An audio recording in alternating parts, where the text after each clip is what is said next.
Part 6, Graphing Calculators. A graphing calculator is required in advanced algebra, and we went through that whole thing.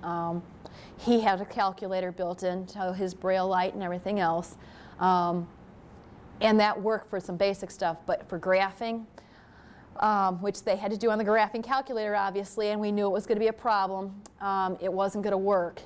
So we looked into what's available, and I don't know, in these modern times with the computers and everything, you would just think that they have all that stuff out there, and they didn't. We had tried everything. We found there was a program. We downloaded it, and we got it to work on the computer. So I had to go through getting a computer line in my room, him hooked up to him so he could log on to it. We had to move his chair to the other side of the room. That was a major problem. Then we tried to log on. Well, the system would never let him log on. They kept changing his log on. And so we would call down. Well, obviously they wouldn't come up during the classroom period, and they wouldn't answer me for days, so that got frustrating.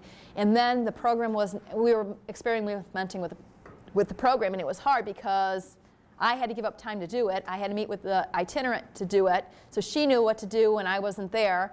And we just couldn't, finally I had to call Texas Instruments and try to find out if there's a quicker way to do things, like if we just graphed a simple line and we wanted to know where it crossed, like the x-axis, we want to hit trace, and he should be able to, then students could just see the point and they could tell me what it is. He would have to listen. So we thought it would just go there if we told it to. No, it goes through every single point. So if he's way off the line and he wants to go to that point, it would take him a long, long time to get there.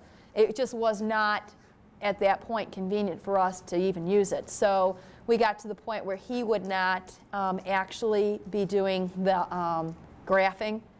He would be able to tell people points, and then we would have them graph on a sheet of paper. So we had to give up the idea of the calculator, which surprised me because I really thought the technology was there.